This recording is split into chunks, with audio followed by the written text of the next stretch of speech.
안녕하세요. 즐거운 생각 박대성입니다. 오늘 리뷰할 책은 올해 마지막 리뷰가 되겠습니다. 인류의 문명을 바꾼 약의 탐험가들이고요. 자연과학이 마지막이기도 하고요.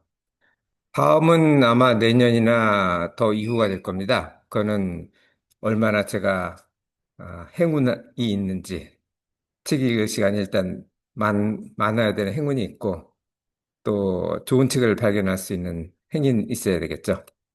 자, 여기서는 신약 찾기에 대한 내용이 있고, 콜레라를 어떻게 런던에서 19세기였죠? 해결했는지, 그리고 케톤체에 관련된 내용을 검토하도록 하겠습니다. 자, 신약 찾기는 완전히 노가다래요. 무작위로 스크리닝을 하는데, 예를 들면 마취제 같은 경우는 지금도 아시는 분이 있을 거예요. 에테르라고.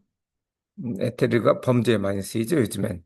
근데 19세기에는 에테르로 수술할 때 마취를 시켰다고 합니다. 그전에는 마취도 안 하고 그냥 했고요. 그래서 에테르가 근데 별로 그렇게 좋은 마취제는 아니었기 때문에 지금도 안 좋지만 그래서 좀 괜찮은 마취제를 찾기 위해서 한 일이 스코틀랜드 의사가 에테르와 비슷한 걸 전부 직접 실험을 했대요. 그러니까 휘발성 유기액체. 이걸 직접 흡입해보고 마취가 되는지 안 되는지. 근데 이게 사실은 상당히 위험하죠. 예를 들어서 벤젠 같은 경우도 휘발성 유기액체거든요. 근데 벤젠은 발암 물질로 알려져 있죠. 어쨌든 그래서 발견한 게 자기가 해봐서 마취 효과가 있었기 때문에 조카한테 한번 흡입을 시켰대요. 뭐 이 말을 하고 시켰는지는 모르겠는데 어쨌든 또 똑같은 효과를 보고서 이게 마취제로 좋구나. 이렇게 생각했는데 그게 그렇게 발견한 게 클로로폼이죠. 근데 이게 마취 효과뿐 아니라 기분을 상승시키는 일종의 환각 효과도 있죠. 그런데 이게 수술용으로는 상당히 위험합니다. 심혈관 억제제로도 작용을 하기 때문에 잘못하면은 죽을 수가 있어요. 그래서 사망률이 증가할 수 있습니다. 진통제 같은 경우는 가장 오래된 게 알코올이죠. 이거는 뭐 자연적으로도 만들어지기도 하니까. 그 다음 나온 게 아편. 아편을 정제한 헤로인. 우스운 거는 아스피린을 만든 바이오사가 헤로인을 아편 중독 치료제로 개발을 했대요. 물론 뭐 헤로인이 더 중독성이 강하다는 게 금방 나왔죠. 그리고 나온 게 아스피린인데 안전성은 높지만 진통 효과는 뭐 떨어지죠. 어쨌든 그렇게 하고 있다고 합니다. 이 신약 찾기는 무작위 스크리닝이 해요. 하지만 가능성을 높이기 위해서 여러 가지 방법을 동원할 수는 있죠. 이렇게 해서 찾는 거를 지금은 임상을 하죠. 3상까지 합니다. 1상이 건강한 사람 대상으로 일부를 하고 이게 효과가 있다 그러면 환자를 대상으로 해서 해봐야 되겠죠.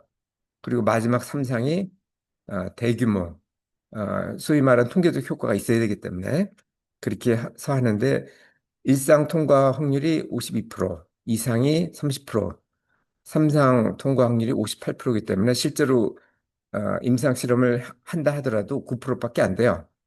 물론 그 전에 기초 탐색하고 개발 후보 물질 선정하고 뭐 전임상까지 다 해야 되니까 엄청난 시간과 돈이 듭니다. 그래서 신약 찾기에 성공하면 일종의 로또라고 생각하시면 되죠. 그만큼 가능성이 낮습니다. 자, 1853년 런던에서 콜레라가 발생해서 엄청나게 많이 죽었어요. 콜레라는 수인성 질환이죠. 그러니까 소장에서 발생해가지고 하루에 20리터를 설사한대요. 그러니까 우리가 먹는 게 보통 하루에 2리터 정도죠. 근데 20리터를 설사하면 당연히 탈수가 될 거고, 탈수가 되면 여기 그림에서 보시는 것처럼 왼쪽에 있는 아줌마겠죠? 아가씨인지 아줌마인지 모르겠는데, 오른쪽은 확실히 아줌마죠. 보면은 보랏빛, 청회색, 이렇게 바뀝니다. 물이 없어지기 때문에 그렇죠. 그리고 치사율 50%에 이르렀대요. 물론 뭐 치료를 하면 이거보다 낫겠죠. 이때 해결한 방법은 환자 위치를 지도에 표시를 해봤대요. 그랬더니 그 특정 지역에 많은 환자가 발생했는데 가끔 좀 떨어지는 곳도 있었고, 하지만 그 근처에 중에서도 구빈원은 뭐 환경이 별로 안 좋겠죠, 당연히. 그리고 맥주 양조장, 이 두 군데만 환자가 없었대요. 그래서 원인을 추정을 해보니까 구빈원은 별도의 그 펌프를 썼고, 맥주 양조장은 물 대신에 맥주를 마셨대요. 그래서 그랬다고 하고, 그래서 런던 의회에다가 청원을 냈대요. 이쪽 공동우물을 폐쇄해달라. 그랬더니 의원들이 얘기를 했대요. 그 공동우물은 물 마시고 와서 멀리서도 물을 길러 온다. 그래서 얘기한 게 그 사람들이 이렇게 띄엄띄엄 발생한 환자의 원인이라는 걸 발견을 했죠. 이거는 근데 운이 좋았어요. 인과관계일 수도 있지만 상관관계일 수도 있거든요. 이건 인간관계가 맞습니다. 그 물로 인해서 전염이 됐기 때문에. 근데 상관관계인 경우도 있어요. 예를 들어서 20세기에 소아마비하고 정제당을 많이 흡수하는 나라의 소아마비율이 높다. 좀 말이 안 되죠. 정제당이 흡수 그때만 해도 당이 비쌌거든요. 지금은 싸죠. 그거는 선진국이었어요. 근데 선진국은 환경이 좋기 때문에 소아마비에 잘 안 걸렸는데 그게 문제였대요. 빈국은 소아마비에 유아기에 감염이 되는데 선진국은 유아기가 아니고 아동기에 감염이 됐대요. 근데 문제는 유아기에 감염되면은 항체 형성을 그때 하는데 아동기에 감염되면 늦게 형성이 되기 때문에 그동안 소아마비로 문제가 많이 생겼다고 합니다. 그러니까 어떤 거를 인과관계인지 상관관계인지 이거를 어, 확실히 구분하는 게 좋습니다. 예를 들면 뭐 태양의 흑점과 뭐 물가 상승과의 관계 이런 것도 사실은 상관관계는 없죠. 인간관계는 없죠. 상관관계는 있지만 마지막으로 보는 게 케톤체입니다. 케톤체는 원래는 모든 포유류는 포도당을 갖다 분해를 해서 칼로리를 만들어요. 근데 너무 많이 먹으면 포도당 수준이 너무 높으면은 소위 말하는 혈당 수준이 높아지면은 그 장기가 썩을 수 있거든요. 박테리아가 활기를 칠 수 있기 때문에 그래서 인슐린을 통해서 낮춥니다. 낮춰가지고 지방으로 저장을 하죠. 그리고 만약 먹을 게 없다 그러면은 지방을 다시 분해를 해서 지방산을 만듭니다. 지방산이 이제 그 세 개로 나뉘는데 정확한 거는 찾아보시면 될 것 같고요. 그걸 통쳐가지고 케톤체라고 합니다. 케톤체는 말 그대로 산이에요, 산. 여기 보면 아세틸산 뭐 이런 것들이 있죠. 그래서 원래 1차 에너지는 포도당인데 포도당이 없는 경우, 단식하는 경우가 그럴 수 있겠죠? 그런 경우는 지방산이 발생하고 지방산을 분해를 해서 씁니다. 근데 지방산이 산성이기 때문에 혈액이 산성도가 높아집니다. 그러면 나타나는 현상이 두통이나 심박 증가 같은 것들이 있죠. 제 친구가 간헐적 단식을 했대요. 저도 하고 있습니다. 근데 갑자기 심장이 뛰어가지고 중단을 했다고 그러더라고요. 그래서 저는 뭐라고 얘기를 했냐면은 간헐적 단식을 해서 체중 조절을 하면 치매를 낮출 수 있다.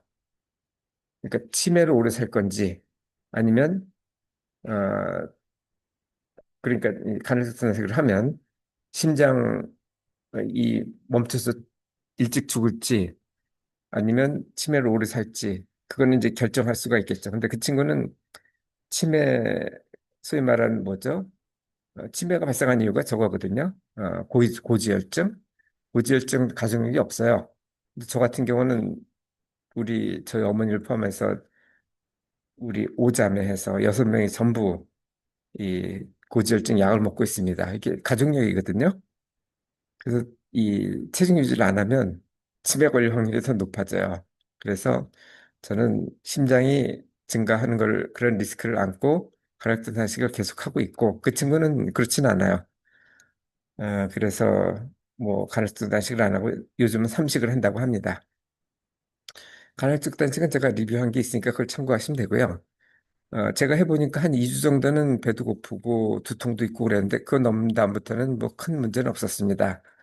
다만 케톤 산증이 제 친구처럼 그 친구도 한 1년쯤 했던 것 같아요. 저는 한 5년 정도 했던 것 같고 지금까지. 그렇게 케토sen증이 발생할 수 있는데 그거는 알고서 가족력을 고려해서 판단을 하시면 될 것 같습니다. 자, 이 내용은 제가 다음 카페 4193번에 정리를 했고요. 아까도 말씀드렸지만 오늘이 마지막이고요. 올해는 그동안 쭉 좋은 책을 많이 읽고 어느 정도 쌓이면 내년이나 뭐 내후년이 되겠죠. 그때 리뷰를 지속하도록 하겠습니다. 감사합니다.